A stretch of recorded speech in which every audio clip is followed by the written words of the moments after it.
Hello, everyone, and welcome to our very special live stream with the cast and crew of King of Knives. I'm Joe from GuideToMovies.com, and I'll be your host this evening. Welcome, everyone here. Thank you for joining us. Woo! Thanks for having us. How are you all doing? Well, some of us are easier to put up with than others. Well, I'm sure we'll find out by the end of this hour, right? Yeah, all right, keep it up, Mel. My pleasure. So over the course of our time together tonight, I'll be asking some predetermined questions to really get to know the ins and outs of King of Knives, as well as the cast and crew that are here. And for those of you that are watching, please feel free to comment with any questions or anything that you'd like to know. We'll be keeping an eye on them, and I'll bring some of them forward. So without further ado, why don't we go around, just introduce who you are and your role. Well, if I'm in the right position here, let me see. My name is on here, so that makes it easy. It's Gene Pope. I am not Mark Ruffalo. Okay, we've been getting some of that lately. It's making me nuts. That knocks the question off. No, I'm kidding. And I love him to death, but it's like, no, it is I, Gene Pope. Frank, who is this guy who's going through a pretty serious midlife crisis and basically blunders his way from one moment to another in this film. And but there's always that bit of humor in watching somebody. It's kind of like a smirkorama, right? It's like you look at it and it's like, but that's kind of funny, and that's kind of how it goes, and because that's the way life is. So that's my spiel. Roxy, I think you're up next. Hi, I'm Roxy Pope. I play Caitlin, the daughter to Frank, and yep. All Short right. and sweet. Let's go around. We'll go to Lindsay. Hey, I'm Lindsay Joy, and I am the writer. I wrote this puppy. Very nice. Justin. Hello, everyone. I'm Justin Sams, and I play Sebastian. All right, moving over. I'm Patrick Lillis, and was creative consultant, but mostly talked to the actors, worked with John in shaping the scene the way he'd like it. All right, down to Mel. I'm Mel. I'm Kathy. I'm married to Frank. I'm the better half of the whole.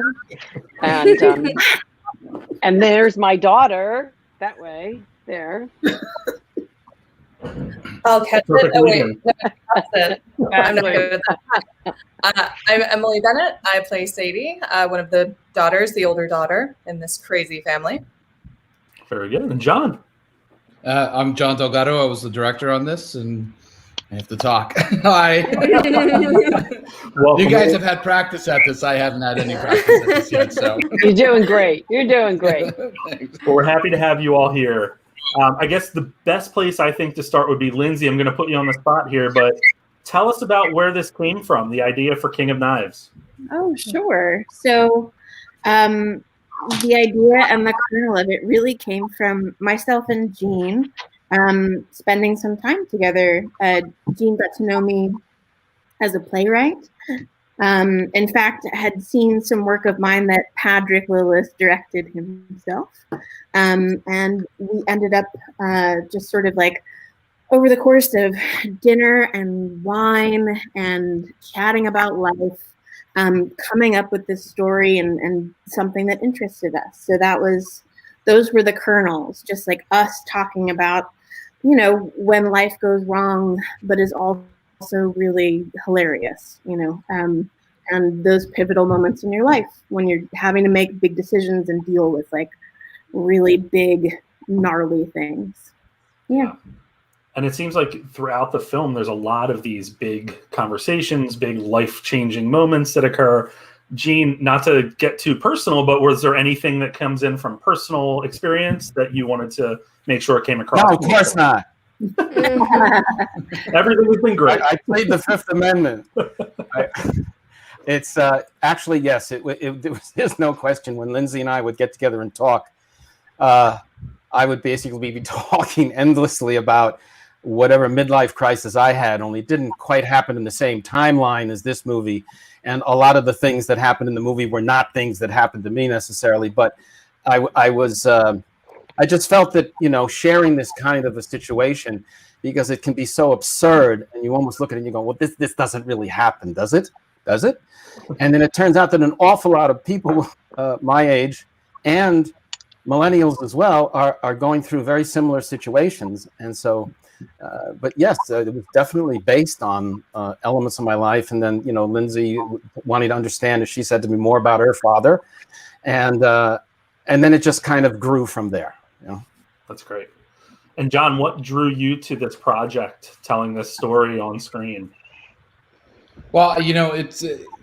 I think we've all come from very special dysfunctional families in their own sense, and I really related to the script. Yeah, I don't know if you know, I came from action, like TV shows and stuff like that, and this script really just kind of attracted me because it's a completely different genre, and it's a genre that I think we all related to, and I related to almost every character in it. So I was really excited to really get in there and meet everybody and develop transferring this into a physical realm, which is very exciting for me. So that's what it kind of attracted me to it. That's great. And Mel, jumping over to you, you already said that you're the better half of you and Jean in the film. Have you seen it? I have. What was it like filming in New York? And obviously there's a good camaraderie amongst the cast here, the cast and crew. But what was that experience like for you? Well, it was great. I mean, those were two of the most wonderful parts of the filming. This group is just a small selection of the great crew that these guys put together. And it really was. When we got to rehearse, which was nice, there was some space there. But everybody, I think we felt like a family. Really screwed up, but we're still felt like a family. And it's, I don't know, it was nice. And shooting in New York is fabulous. If you can shoot where you live, it's always kind of a Benny. If we couldn't go to Paris, hint, hint, sequel, Lindsay, then, but it was great. I mean, material was great. All that's wonderful. But when you can take that and put a director like John with it and actors like this group is, and the whole group, you want to go to work. You want to do the stuff. You want to enjoy it. It's a great experience. And I think that definitely you can feel that when you're watching the film, which is not something that is common of most films. So I really do appreciate that in this. But opening it up to the rest of the cast, Justin, Emily, Roxy, and Patrick, jumping in here, what were your experiences like with the film, and kind of what resonates with you most from King of Knives? Pick one. Don't all jump in at once. Come on. The holidays being ridiculous. Oh, Yes. sorry, Justin. No, you, my love, you first. Oh no, well, I was just gonna say holidays. I mean, I'm sure all of our 2020 holidays were a little different than they normally are, but no, typically the holidays, they bring out the best, the worst, the nostalgia, the things that you think you should be doing. Sorry, I've got my cat Barker here, by the way. He says hi. I think the holidays, I think that's a universal thing for everybody. It's truly the weirdest times that I've had with my family. So I liked that was true about this family as well. That's great. Justin.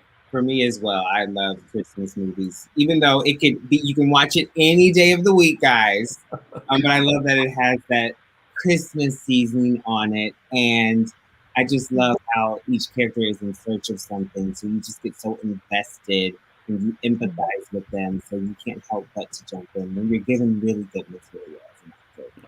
That's excellent. Roxy, coming up to you. Roxy, you're muted. Oh. I was, thank you, because my cat was screaming bloody murder in the background. So thank you.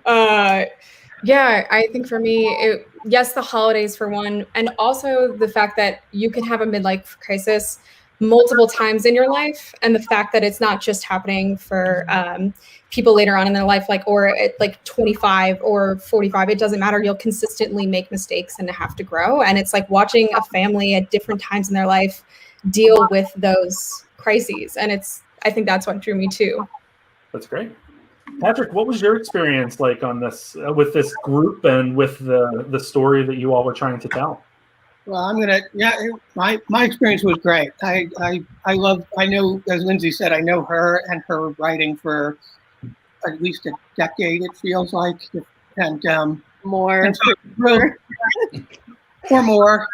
And it was just, I was happy to be asked to be a part of it, and I'd worked with Gene before, and then I was thinking on the coming to the interview about certain moments, and what I love about Lindsay's writing and everyone in the cast is it's so idiosyncratic, and every character is specific, and everyone jumped and met the challenge of the play and did it with the warmth that she brings to it and the humor. And I was also lucky to work with Jan because he's great, knows what he's doing, and I learned a lot. I actually, after this, will tell him how I applied some of the stuff that I saw him do during it on a job I just had. So it was really great to be in the intimacy of the acting, and the crew was amazing. That's great. Excellent. Well, one of the things that comes across with this film a lot is the theme of family, and we'll dive into some of the overall themes as we move through. But I do want to focus first on Gene and Roxy in this film in particular, and then your reaction or your reality of your relationship in reality. So we're going to play one of the clips that we have, which I think is a pretty funny introduction to sort of what we see in the film. So let's get that going, Jamie. So you smoke with your dad a lot? Oh, yeah. Yeah, he's my best friend. Your best friend? Yeah, she found my stash when she was, what, 17? 18, thank you. I had no clue why my supply was dwindling, and then I caught her up on the roof with a doobie. He still says doobie. Isn't that so cute? Doobie, I like it. So this is also going to bring in Emily and Mel here as we're talking about the relationship and the differences between all four main family members. But Gene and Roxy, what was it like acting in that familial unit on screen and having, real life influence? Yeah. Well, we had worked before together, which was, I think, what made this experience in particular much easier. So we'd gotten out the kinks of the awkwardness of being father and daughter. And so, it was much easier after also finishing our teachings I was at William Esper Studio, and Gene was at Maggie Flanagan. And so after all of our learnings there and learning the Meisner technique, it made it really easy then just to slip into our roles. And it was just fun and enjoyable and really wonderful and lovely. And there were moments, I would add to that, there were quite a few moments. One of them was when we were in the car together talking, not at the end of the movie, but the other scene, which I won't go into, gives too much away. But we're sitting there and some things are happening and it's starting to be a heavy talk. And the way we were talking there and working with each other, it was as if we were having a real father-daughter conversation, because we've had conversations like that before. So it kind of was very easy to just slip into that mode of just being there with each other and with that constant background of knowing what we'd grown up with and stuff like that. So. Very nice. Well, then Emily, you play a very different daughter in the film from Roxy. Two very different, I guess, approaches to life and dealing with different challenges. What was that like portraying that type of character? It was uncomfortable, honestly. It was great because honestly, Sadie is so much like I used to be. So it was interesting kind of getting back into that. I think every character, you have to find something that you resonate with, I think. And honestly, Sadie, I was just like, oh God, I used to wear these cardigans and walk around and perfectionism, just okay, everything just like this. And it drove me insane. But it was really fun to kind of go back to that and just be like, okay, how do I play off of what Roxy is doing? Because her dry wit was it was just so fun to play off of. Acerbic, yeah. Acerbic, yeah. Well, and she was, every time I would feel her looking at me and I could feel my face go red. I could feel the mask that I had put on myself. And And it was very familiar. I have a brother, and he used to do that to me when I was a kid. I'd be like, "Look, Dad, straight A's," and he'd just be like, "Oh, come on." So that dynamic felt very familiar very quickly, even in the audition, I would say. So Roxy gave me a lot to play off of. Vice versa. Thanks. Very easy. And Mel, the matriarch of the family, trying to, I guess, keep it all together and deal with the different personalities and the different crises happening. What was that experience like playing that type of role? It's kind of like life. No, but I mean, in any family relationship or relationships, there's the good, the bad, the hard, the ugly, and but there's a lot of love. I mean, all the stuff that happens in this family, there's a basis of love, which is really great. And Emily and Roxy as sisters were just so dynamic together, and as Emily said, played off of each other. But I go back to that group that we were that gave people things, and Jean as well. I met Jean in a room, with a folding table on the top, or wherever that room looked like that we met, and this kinship, this family of our own that we built. So it was great.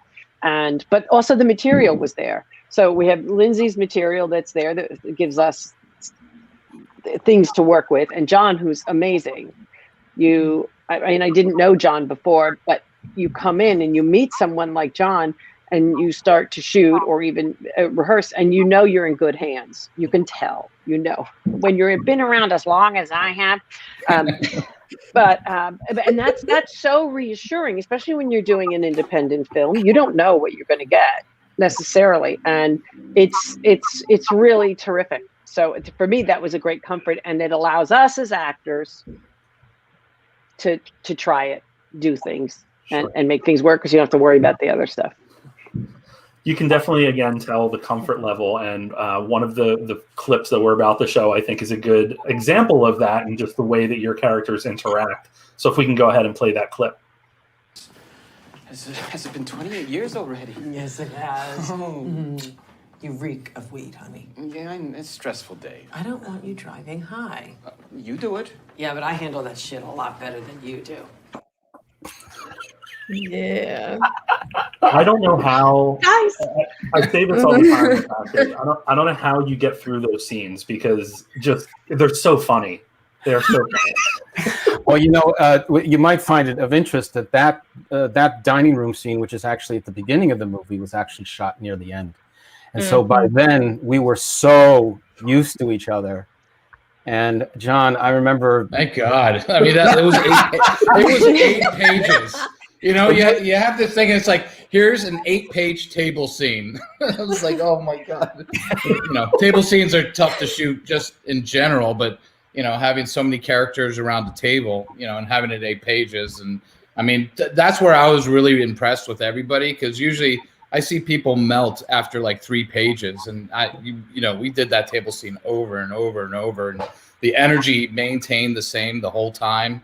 It was amazing. I was so impressed that everybody held up and continued, to perform at the same level as when we first started it. I might add that also that was a good example. It always reminds me of what Patrick would do to help us all out. Is that I was entering the scene with a certain point of view, and that was in my mind coming from an interesting day. And we all knew that Patrick had something to say to us when he would kind of walk onto the set slowly, and he'd go, "Yeah."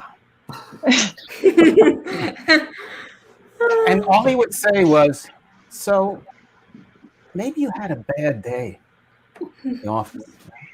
That's it. That's all that was needed with all these people here. Really, that's all that it took. But that was the magic of him just coming in with the right words. And then, and I remember the Tio, who played Sadie's boyfriend. He had been reacting one way to me, and he didn't hear what Patrick told me. And so I came in like a bull in a china closet, and he's saying, "Don't call me sir." Mm-hmm. And he literally, I'll never forget the look on his face, which was perfect because he played right off of whatever the change was, and he was like, And that was the kind of stuff that made it fun. Is that everybody, whatever changed, if somebody had an idea and they had something that else came to them, or whatever came out of them, by the time we got to that table scene, we were a family. Yeah. We were totally a family. And that's a pivotal scene because that's really where you're introduced to the dynamics of this family and each individual character and kind of the intricacies there. Roxy, you kind of quarterback a lot of that scene, and you have a lot of funny one-liners and stuff like that. Was that a stretch for you to kind of dive into more of a wacky daughter, or? No. No. I feel like I should be like, yeah, no, it was so hard, and I did all this work, but it was really funny because actually when my dad and Lindsay were still writing the script, he showed me like a little scene, and that was the scene, and I read it, and I was like, you son of a bitch, you stole this from an interaction we've had, like this actual literal conversation has happened, so it was just like, okay, sure, if you want me to rip it, I'll rip it, let's do this. That's great. That's absolutely great. So I said, oh, and I'm sorry. But I wanted to say, do you remember, John, like about a week when we were in rehearsal and we were getting ready to shoot, and I came to you and I said the following. I said, Roxy is going to steal this movie. Do you remember that? I do. Yeah. And sure enough, day after day, we watched Roxy on the set, and it was like, holy crap, this is insane. And it was always just little moments that I was laughing the whole time. Yeah, it wasn't even anything said. It was just, mannerisms and physical, reactions. Yeah. And sometimes, one of the advantages of an independent film too is that, the declaration was, you don't have to be that dear to the script. And that's great because we're all professional. We try and get as close as possible, and we did 99.9% of the time. But every once in a while, Roxy would just like, at the end of the line, just be a little something extra thrown in there. And there's one at the end of the movie when Emily and Roxy are sitting on the front stoop, and we'll probably be able to tell when it happens because Emily just cracks up. I mean, just convulses in laughter, and that's because the line that Roxy said was not in the script, but it hit home so hard, and stuff like that was throughout the movie, So, how often did that happen during the production of this film in particular? A lot. Yeah, I would say a lot. Yeah, 120 pages. Yeah. Every what Lindsay gave us and went crazy. Yeah. It was all there to start with, which is amazing. And when you have a workshop group like this, and that you could do what Roxy did, and Emily reacts the way she did, or Teo reacts the way, it's great. Yeah, that's excellent. You mentioned Gene, Roxy stealing the show, but I think what's great about the film is that as you go on, you start to really connect with a lot of the different characters in different ways and for different reasons. And Justin, I'm about to jump over to you, because you encounter Gene at a very interesting point in this film. And Jamie, if we can throw up one of the clips where Gene is just getting ready to have him talk to Justin. Show off. That was quick. That was a quick one. So I guess the question, Gene, is I'm assuming that was water each time? Yeah. No. Okay. Very quick story. But Mel wrote me a note not that long ago, and it was great. It was perfect. I was like so flattered because she said one of my friends. She just because she wasn't there when we were shooting all that debauchery, and she said my friend was she was a little upset or whatever, disturbed. It's like, did you take those drugs? Were you on drugs for that thing? Because it's like that. She was worried about that, and I said, nah, impediment class. It's not even the cigarettes were my real. friend, though, not me. But yeah, your friend, but no, not you. Anyway, so I just wanted to present that because there was so much going on, and it was so much fun to just completely let loose in that place. let loose. It was 98 degrees in that place where we were shooting that scene, and so you just went for it, and everybody was playing the part. Everybody, the extras. There was 80 extras, John, in there.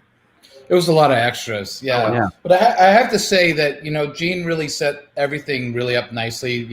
At the beginning of the job when we all went there and they had a circus show, that's the first time that we all really met each other, as a crew and cast. And that really, to me, really set up the magic that came after that and the magic at that scene, because it was a very, obviously a very deep scene. And then, in comes Justin, which is one of my favorite scenes when Justin shows up, Yeah. I will tell the quick story, and then Justin, it's all yours, but it's because I don't want to embarrass you too much. Well, all right, I will. But the reason that Justin got the part in the first place was that everybody that came in to read the scene was playing the card game. Everybody played the card game. It was only with the soul that Justin has naturally, such a caring person, that he played the scene, not about the card game, but about this poor schnook that was across from him that he felt sorry for. And that is what makes the scene so wonderful, is it's not played the way you would expect. It's played around what's going on. So Justin, it's all yours. Yeah, Justin, I'd say real quick, just as an intro, I mean, this is one of a pivotal scene in the movie that really, I think, sets the course for what we're going to see Frank doing for the remainder of the film. So talk about what that was like being a part of that scene. Well, I got to film with Gene all day. I didn't get to be part of the whole family dynamic. So hopefully when we're in Paris for the sequel, that'll happen. We'll invite you to dinner. Yeah. Please. Sure. No, it was really, really, really a magical scene because I was able to, when you're playing the scene, you think that you're gonna have a magic wand and he's gonna go throughout, his journey. But, I kind of centered my character to be searching for something as well. Sebastian is a nomad, so he doesn't have a home as well. Gene does have a home, but he's also in search of something. So it's like two people meeting each other on their journeys and able to take a piece of charms from each other and be able to move forward. So I kind of placed myself in that situation. But I mean, it's beautifully written, and I think it brings a lot of light to a lot of situations that his character has. So I loved it. That's great. You did such a great job. Yeah. Thank you. Yeah. So good. John, was it important to have sort of granted it was written by Lindsay and Gene here, but playing that off in such a setting where it's really chaotic. There's a lot going on until, Gene's character wanders back and ends up interacting more with Justin. What's it like when you're filming a scene like that that's really going to be a big turning point for one of the characters? Yeah, it's scary, because it is a moment that it could be. I'm just very thankful that everybody trusted me, and everybody was just so great, that you could just let them do what they do. It was a magical moment, and I didn't want it to come off cheesy. It was basically so because everybody was so good and so convincing, and I also Saad Mustafa, was my DP on this. Also talking about the colors that go into it and separating the character and dressing everything in there. So, everything fell together. And to me, it was great. I wasn't part of a theater ensemble, but everybody made me feel very much a part of that. And Pedrick was absolutely amazing in helping me translate the words that I didn't have the dictionary for, because I've been crew for so many years, and we're always taught to kind of stay in our own circle, so this was kind of letting me cross over into a new circle. So keeping all that together, it was great. It was a living organism that, everybody put a little bit forward, and we all kind of just, grew something beautiful out of it. So the chaos, everything always just fell into place, which was always nice. Everybody's like, oh, okay, I get it. This is, as Justin said, he had his place in there. he understood he was giving and also taking at the same time, you know, and something was always beautiful born out of it. So I loved it, you know. So, and that the night we did shoot that, it was chaotic with all those extras. I'm and sure. You know, Gene had his dance part too in there, and you know the energy was amazing. You know, you did a great job. So, thank you, John. And thank you for having the trust in me. But you know, John, understandably, there's nothing wrong with this. I was prepping for that scene for a while because let's just say I'm not a ballet dancer. I'm not even a natural dancer. I have to, you know. The problem is because I think about it too much, so I could be stiff, which is typical of a white guy, you know. Anyway, but so I needed to loosen up, and so there are some people here that know this person extremely well. Her name's Julia Crockett, and she is brilliant. She was at Maggie Flanagan's. I learned so much about movement from her, and so I asked her. Before I don't know, it was like 4 weeks before we started shooting, and I said, could we spend some time together? You could loosen me up. And she did. Hello. And had nothing to do with anyone. Thanks for sharing. Hey, wait. I mean, okay. There we go. Just saying. Yeah. Holly's not listening to this, is she? Okay. Anyway. No, I've got her on the phone. It's okay. Oh, thanks. Okay. Anyway, no, I love Julia. She's just wonderful. And in fact, Holly, she's related indirectly to Holly. So it's like that was an amazing thing too. Anyway, bottom line is she spent weeks with me. Twice a week we'd go and we'd spend a couple of hours just being loose, and also then transplanting the impediment of what all the drugs do. I did an awful lot of research on Molly, talked to people that used Molly, watched videos of people on Molly, you name it, and then you add all the booze. And it was I got the double glass thing from Patrick because he described to me that he had done that once in his day, and so only he did it with 4, right? He told me to do it with 4 glasses. I could only reliably, for on camera, do 2. That was it. But and so she actually came that day, and we rehearsed in the middle of this vast space. There was a trailer in the back, and so she literally got me into that trailer and just got me to totally relax, not worry about a thing, just go out there and wang it. And it was. It was a crazy experience. I kind of went on to another plane of existence at certain points, but I didn't know where the hell I was. And there was one point, though, I was so thrilled with, John, and that was, I forget the cameraman, it was the B cameraman, and I forgot his first name. Forgive me. Bo, yeah. Yeah. The camera people were incredible. And so with this guy, he was following me. And so indirectly, you know, out of the corner of my eye, while I'm doing all this, I'm just making sure that I'm in some kind of line of sight of him. And that wasn't always possible. But the point where I fall, out of the corner of my eye, I see him going down sideways to match me with the camera. And I'm sitting on the ground and I'm just there, you know, out of it. But I'm thinking inside and I'm going, holy crap, that's going to be the shot. And sure enough, that's the shot that's in the movie. So, I mean, that's how these things would happen, is that everybody in the crew would just have this inspiration and just went over with the camera. I mean, it's a hell of a dangerous thing to do, but he did it perfectly. And that was the shot. It was crazy. That's excellent. I thought you were going to say Patrick was the one that taught you all the dancing and, you know, what to do in that. I mean, with 4 shots. I don't know. You didn't want to look that good. Yeah, it had to be very sloppy. Dear Lord. I have to say, as someone who was not in that scene, I felt the excitement about that scene. I was around the table the first time we met.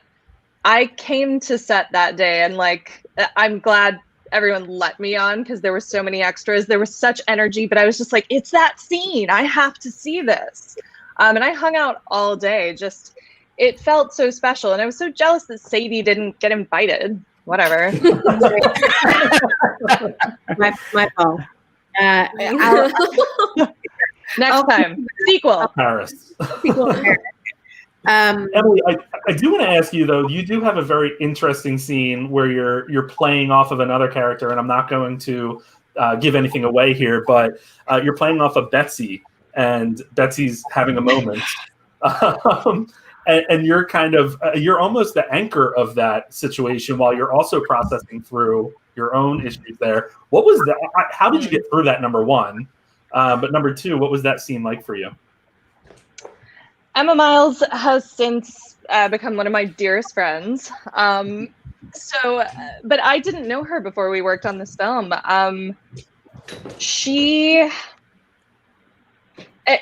There are just such great theater actors in this film. They give you something to react to. And so her kind of buzzing energy, her frenetic, I mean, she's so justified in feeling the way that she feels about my father and about things that have happened. And I could do nothing else but just genuinely want to protect her and to give her a safe place and be completely torn about loyalties in certain moments and what side to take. So honestly, I was just more there as an anchor and a witness to that scene, which was just so beautifully written, again, by Lindsay. And I think that's just another example of a character, when we're talking about Betsy in particular, that starts off, you're like, who is this girl? And what, like, hopefully I'm not going to have to deal with her too much. And then you get really connected to sort of like what she's going through in a way. She's still a little crazy, but you're connected to her, right? And she had a lot of that energy on set too, by the way. I mean, she had an intensity of energy that was nonstop. She was one of those kind of people.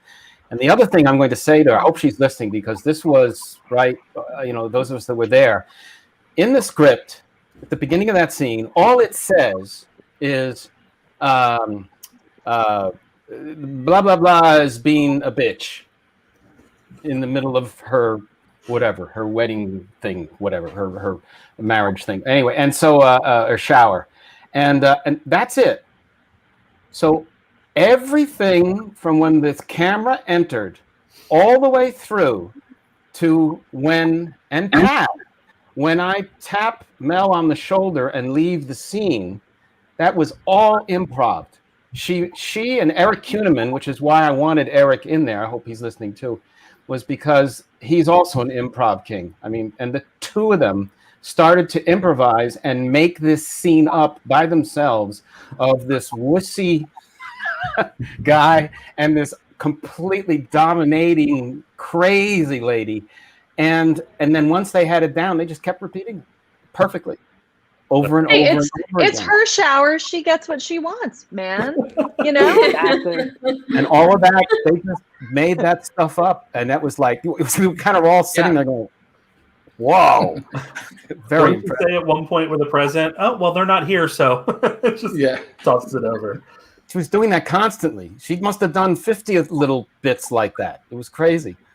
So you've talked about her energy on the set, but I have to ask, what was it like behind the scenes in terms of who was the jokester and what was the, day-to-day like?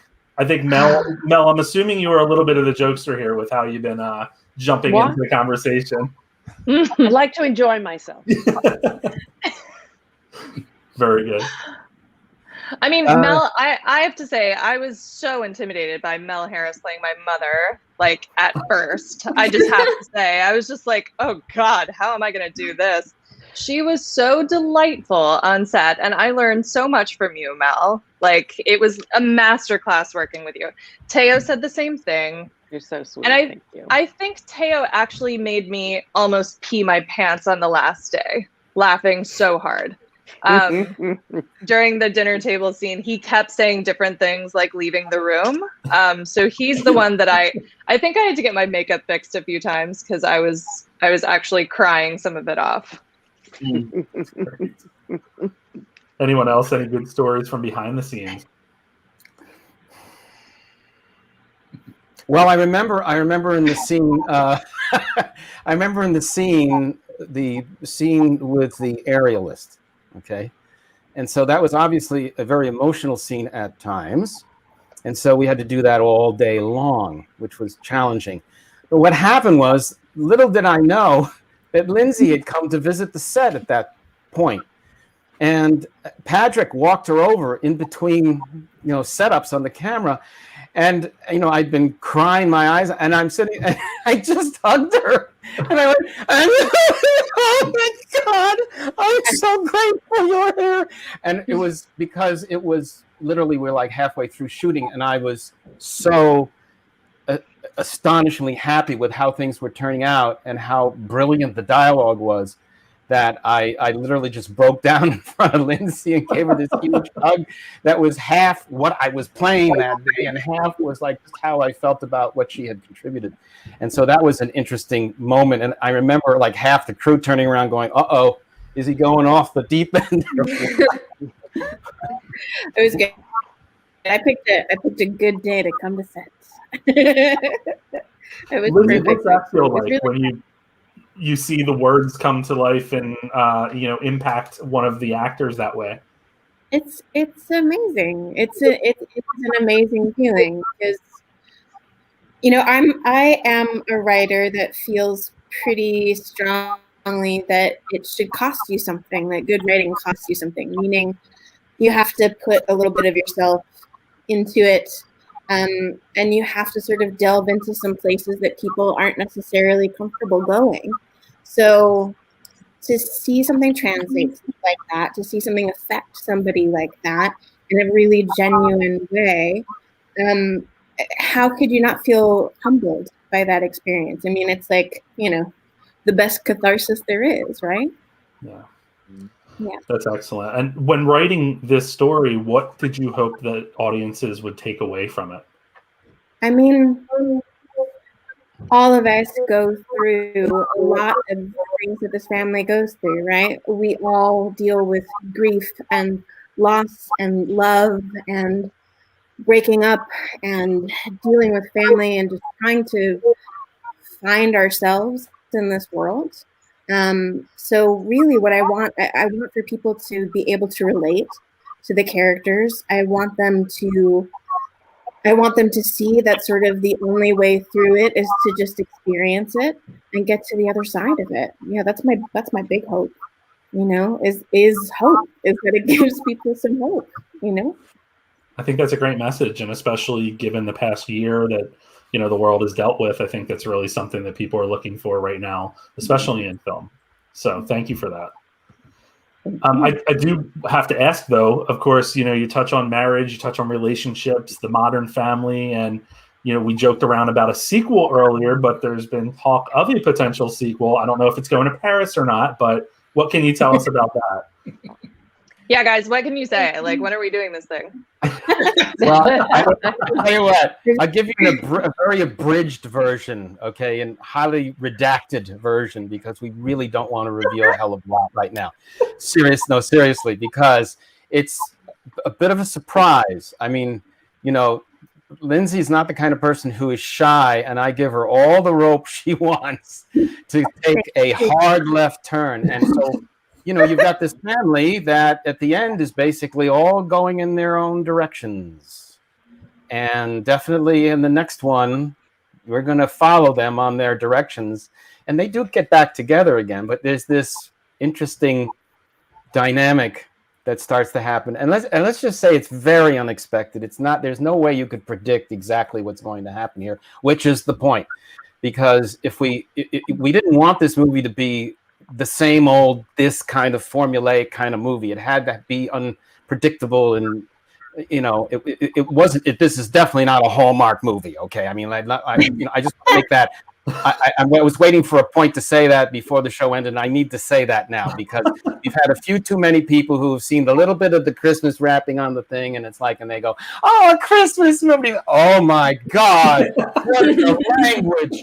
What kind of thing is this? This is shameful." Literally, I'm quoting you all the words that were written on Facebook by the wrong audience. That we unfortunately accidentally, it was like splash damage. You're trying to reach one part of the audience, and all of a sudden these other people go, "Oh, Christmas film, bingo!" And it's not that. So, but it is definitely, the second movie is going to has to not rest on its laurels. and we have to make it just as interesting and different as this movie was, in terms of not being predictable, and being also and that every trope we look at has to be like, okay, now this is a different slant on that. This is a different way to do this. Sure. And so that's what takes the time, but it's worth it, because that's how you get some of the best films have been the ones that are in a particular category, and yet it's as if they're new. It's something new, and it's not easy to do, but I think Lindsay's up for it. Well, also, other than the Paris rave scene, that's definitely going to happen and definitely have to be shot in Paris. Hosted by Sebastian, right? Yes. Yes, please. Please bring back Sebastian. Actually, Patrick said this to me when we were first chatting about the script as a whole, and we were sort of like shaping and polishing a little bit. He said, something that I like is that nobody gets what they want at the end of the movie.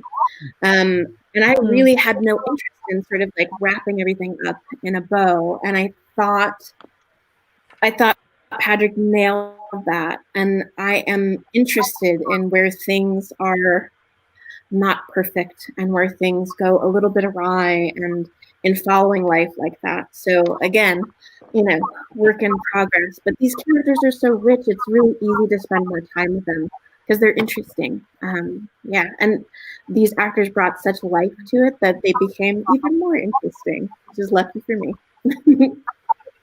I think if I'm going to predict, or if I was in the game of predictions, I would say we're going to see Sadie really just go crazy, turn into a little bit of what Caitlin gives us in the film. And no comment.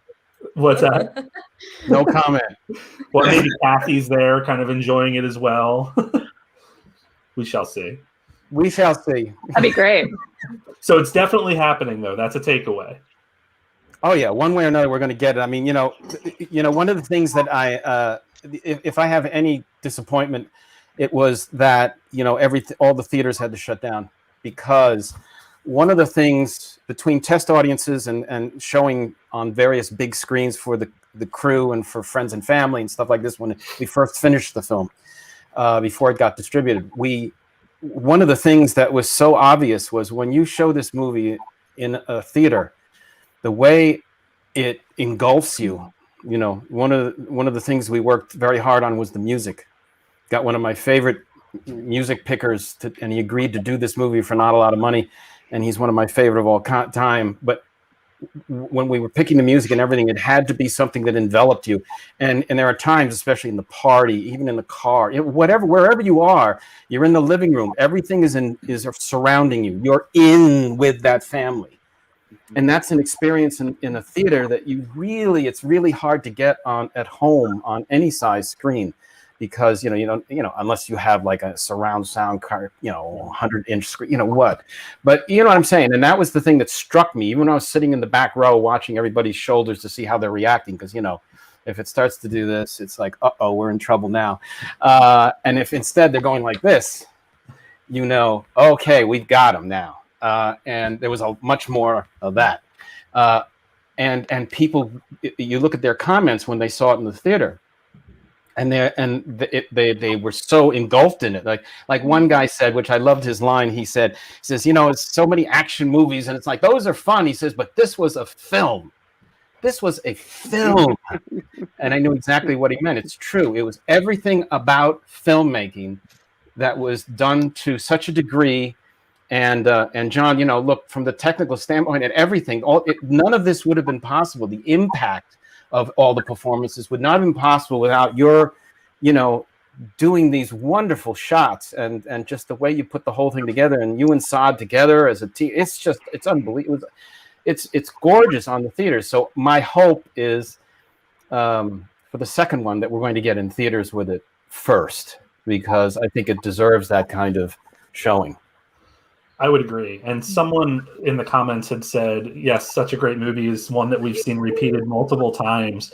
But someone else said that you all were very relatable, and we could certainly see ourselves in the story as well. And I think that is, if I was to summarize a little bit, that's really, I think, why King of Knives is going to have the impact that it's already having on Amazon Prime and elsewhere where it's available. But then even as it, expands its territories, I think people find themselves in the story that you, Lindsay, and Jean have crafted, and that the rest of you brought to life. It really is something special. Thank you. It'll have to be. It's going to be a double header. You see, there's going to be so many people who go, "You're watching." No, before you watch the second one, you got to watch the first one. It's like, oh, okay. I think you're going to have to give people some time after this past quarantine year with family and stuff, though, because they're probably not going to want to get through 4 hours of a family. I hear you. No, we might make some families actually feel better about where they are. That's a great perspective too. True. Very true. What I want to do before we wrap up is let's show the trailer, and then we will come back and kind of give final thoughts.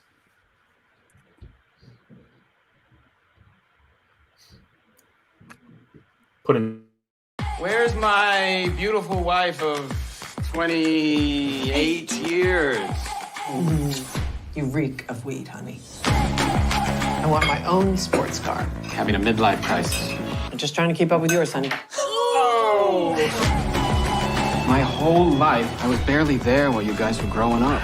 You were a huge mistake. What? So was your sister. King of Knives. Whatever you're torturing yourself about, burn it and ground. It is not my fault that you hate your stupid life.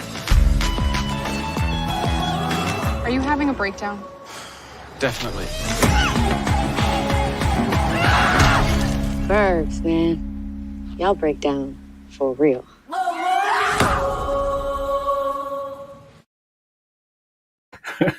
I still laugh. I still laugh every time I see that. I swear to God. I almost forgot about Emily taking on the Christmas decorations. Oh my God. That's excellent. That was so much Such a fun. fun day.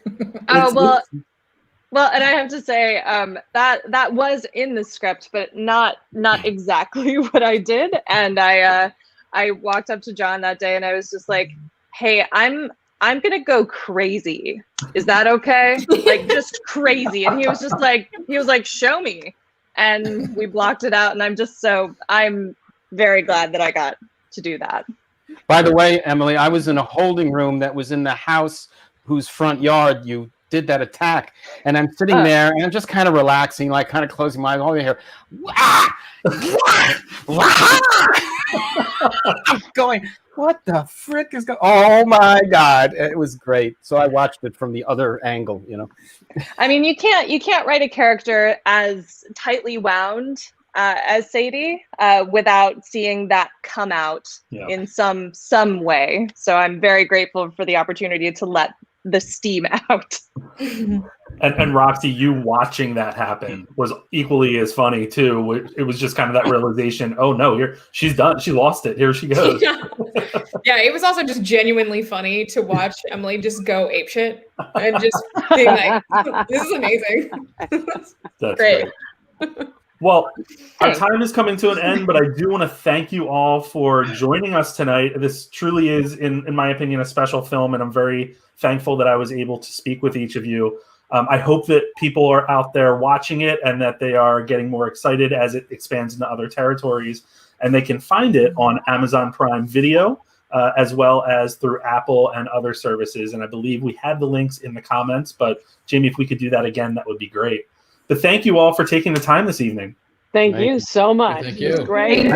See all you guys. I just want to say, I think they're going to love this in France, by the way. After watching Talk to My Agent, I went, oh, they're going to love this movie. Especially once we get that first rave scene in the second one, it's going to be, I mean, forget it. I can't wait for that scene. Thank you all. Thank you. Excellent. Thank you. Love